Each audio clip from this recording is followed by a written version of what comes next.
خود کے ایمان کا بھی سودا کر دیتے ہیں اور ہر آنے والے انسان کے ایمان کا بھی سودا کر دیتے ہیں۔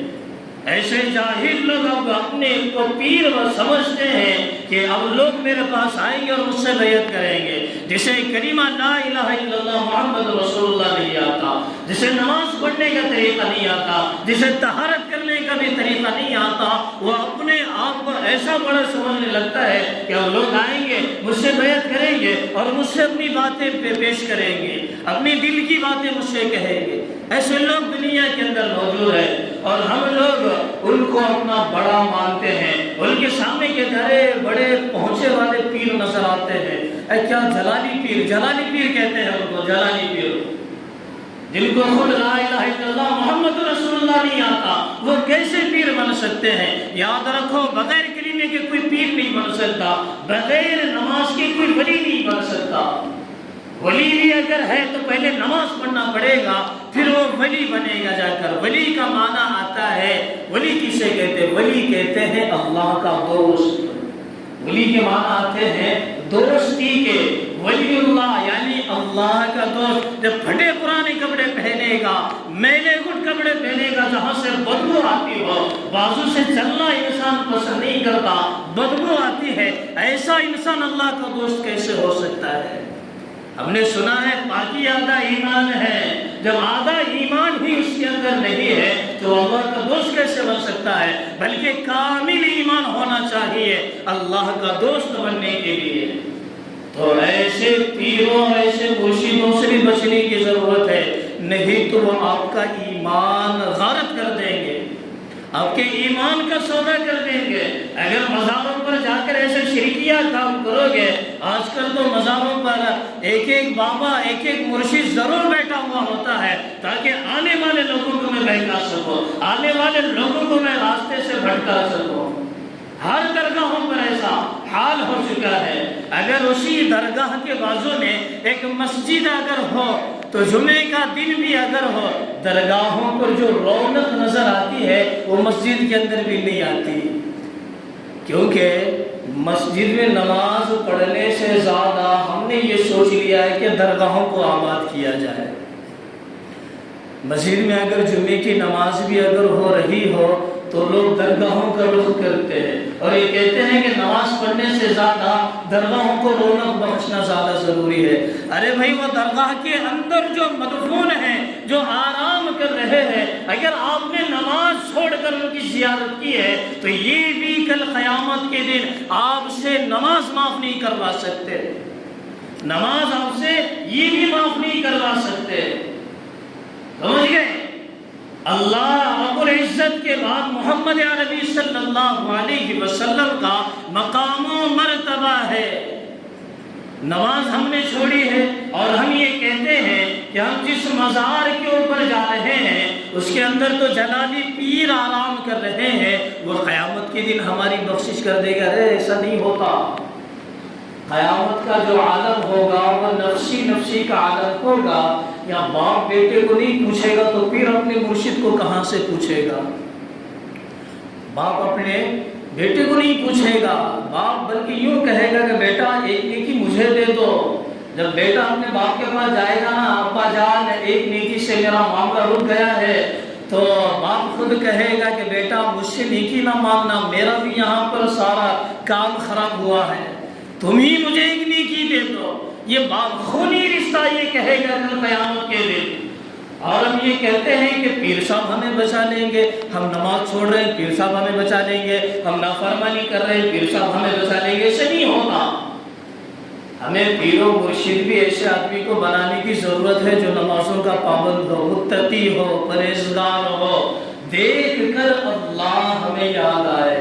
کبھی بھی ایک بات ہمیشہ یاد رکھنا، جو حقیقتاً ولی ہوگا، جو حقیقتاً ولی ہوگا، اس کے چہرے پر اللہ رب العزت ایک الگ ہی رونق رکھتے ہیں، جسے دیکھ کر دل اندر سے گواہی دیتا ہے کہ ہاں اسے دیکھ کر مجھے بہت خوشی محسوس ہوتی ہے، اسے دیکھ کر مجھے بہت خوشی محسوس ہوتی ہے، تو سمجھ لینا کہ ہاں یہ اللہ کا ولی ہے۔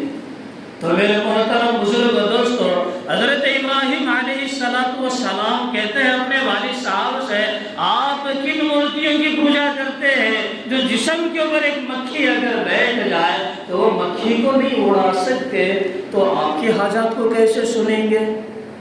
تو جواب میں حضرت ابراہیم کے والد نے کہا کہ ابراہیم خاموش ہو جا، اب آگے نہ کہنا، اگر آگے تم نے اگر کہا تو تمہیں سنگسار کر دیا جائے گا یا تمہیں سولی پر چڑھا دیا جائے گا۔ یہ دھمکی ملی، ایک باپ نے حضرت ابراہیم کو دھمکی دی ہے کہ اگر ہمارے معبودوں کو برا بلا نہ کہنا۔ آج بھی وہی حالات ہے، اگر ہم کسی کے بارے میں یہ کہتے تو لوگ یہ کہتے ہیں کہ ارے یہ مول صاحب تو ہمارے دشمن نکلے، بلکہ ایسا سوچا نکلتا۔ حقیقتاً یہ بات ہم اپنے دل کے اوپر غور کر لے، یہ بھی اللہ کے برابر کوئی کھڑا ہو سکتا ہے؟ اللہ کی کیا صفت ہے؟ ہم سارے حاجات اللہ سے مانگے، اللہ یہ چاہتے ہیں، اور دینے والی ذات اللہ ہی کی ہے۔ یہ قبروں کے اندر یا مزاروں کے اندر جو لوگ مدفون ہیں وہ ہماری پریشانیاں نہیں سن سکتے، ہماری پریشانیاں نہیں دور کر سکتے، سمجھ گئے؟ وہ ہماری پریشانیاں نہیں دور کر سکتے، صرف اللہ ہی کی وہ ذات ہے جو منٹوں میں سیکنڈوں میں کن فیکن کا بھی محتاج نہیں ہے۔ اللہ رب العزت ہماری پریشانیوں کو دور کرنے کے لیے۔ تو میرے محترم بزرگ دوستو، تو حضرت ابراہیم کی جیسے جیسے عمر بڑھتی چلی گئی، اور ایک موقع وہ بھی آیا کہ گاؤں کے اندر ہر سال ایک میلہ لگا کرتا تھا حضرت ابراہیم کے دور میں، کہ سارے گاؤں کے لوگ اپنے گاؤں سے باہر نکل کر ایک میلہ لگایا کرتے تھے جسے عید کا دن بھی سمجھا جاتا تھا، اور سارے گاؤں کے لوگ اس میں شریک ہوتے تھے۔ تو سارے گاؤں کے لوگ جب جانے لگے، حضرت ابراہیم سے کہا کہ اے ابراہیم چلو ہمارے ساتھ تم بھی عید مناؤ۔ تو ابراہیم علیہ السلام کہنے لگے کہ مجھے آپ کی مورتیوں کے اندر، آپ کے دیوی دیوتاؤں کے اندر کوئی انٹرسٹ نہیں ہے، میں نہیں آؤں گا۔ حضرت ابراہیم وہی گاؤں کے اندر رہے، اور سارے لوگ گاؤں چھوڑ کر گاؤں کے باہر چلے گئے، عید منانے لگے۔ اب حضرت ابراہیم نے کیا کیا، ایک کلہاڑی اٹھائی اور ایک بت کدا، جو ایک گھر بنا ہوا تھا جس کے اندر سارے بت رکھے ہوئے تھے، دیوی دیوتاؤں کے مورتیوں کے مورتیاں بنی ہوئی تھی، کلہاڑی لے کر گئے، کسی کا کان توڑ دیا، کسی کا پیر توڑ دیا، کسی کی ناک توڑ دی، کسی کے جسم کے اعضاء توڑ دیے، اور آخر میں وہ کلہاڑی جو سب سے بڑا بت ہوتا ہے اس کے گلے کے اندر لٹکا دی۔ جب گاؤں والے واپس آئے، اپنے بتوں کو، اپنے معبودوں کو دیکھا تو بڑے غصے کے اندر آ کر یہ کہنے لگے کہ یہ کس نے کیا ہے؟ تو کہنے والے نے ایک نے کہا کہ گاؤں کے اندر ایک شخص ہے ابراہیم نامی، جو ہمارے معبودوں کو چھوڑ کر ایک اللہ کی طرف آنے کی دعوت دیتا ہے، مجھے یہ لگتا ہے کہ یہ کام اسی کا ہے، مجھے یہ لگتا ہے کہ یہ کام اسی کا ہے۔ تو حضرت ابراہیم کو بلایا گیا، تو حضرت ابراہیم سے پوچھا کہ اے ابراہیم کیا تم نے یہ کیا ہے؟ تو حضرت ابراہیم نے کہا آپ کو کوئی علامت نظر آتی ہے میرے اوپر کہ بھئی میں نے یہ کیا ہے؟ علامت کیا ہوگی؟ جیسے توڑنے کا ہتھیار وغیرہ، کلہاڑی جس سے توڑا گیا وہ میرے پاس نظر آتا ہے۔ تو کہنے لگے آپ کے پاس تو کوئی نظر نہیں آتا۔ حضرت ابراہیم نے کہا کہ جا کر دیکھو، آپ کے بتوں کا جو سردار ہے اسی کے پاس بڑا ہتھیار ہے، شاید اسی نے کیا ہوگا۔ تو وہ لوگ کہنے لگے ابراہیم کیا پاگل بات کرتے ہو، یہ ہمارے معبود کیسے بول سکتے، یہ بات نہیں کر سکتے، کچھ سن نہیں سکتے، کچھ کھا نہیں سکتے، کچھ پی نہیں سکتے، یہ ہم سے کیسے بات کریں گے کہ ان کے ساتھ ایسا کس نے کیا؟ تو موقع مل گیا حضرت ابراہیم کو، جب یہ کچھ نہیں کر سکتے تو عبادت کیوں کرتے ہو ان کی؟ جب یہ کچھ بھی نہیں کر سکتے، سن بھی نہیں سکتے، اپنے آپ اوپر جو گزری ہے، جو پریشانی خود کے اوپر آئی ہے وہ نہیں بتا سکتے، تو تم ان کی عبادت کیوں کرتے ہو بھائی؟ تو یہ معاملہ، اس مکالمے کو قرآن مجید نے بھی ذکر فرمایا ہے۔ پھر آگے جیسی جیسے عمر بڑھتی گئی، نکاح ہوا، حضرت سارہ سے ان کا نکاح ہوا، اور نکاح ہونے کے بعد جب ان کو گاؤں سے نکالا گیا، حضرت ابراہیم کو اس مکالمے کے بعد گاؤں سے نکالا گیا کہ ہم ابراہیم کو اس گاؤں کے اندر نہیں دیکھنا چاہتے ہیں۔ تو میرے محترم بزرگ و دوستو، آئندہ جو آنے والا مہینہ ہے وہ ذی الحج کا مہینہ ہے، جس کے اندر قربانی بھی ہوگی۔ ذی الحج حاجی لوگ حج کے لیے بھی جائیں گے، تو اس دونوں چیزوں کا نسبت، اس دونوں چیزوں کا تعلق حضرت ابراہیم اور حضرت اسماعیل سے ملتا ہے، تو ہمارے لیے ان کی سیرت جاننا ضروری ہے۔ پس منظر کیا معاملہ پیش آیا تھا، یہ حج کیوں فرض کیا گیا، قربانی کیوں ہمیں دی گئی، یہ جاننا ضروری ہے۔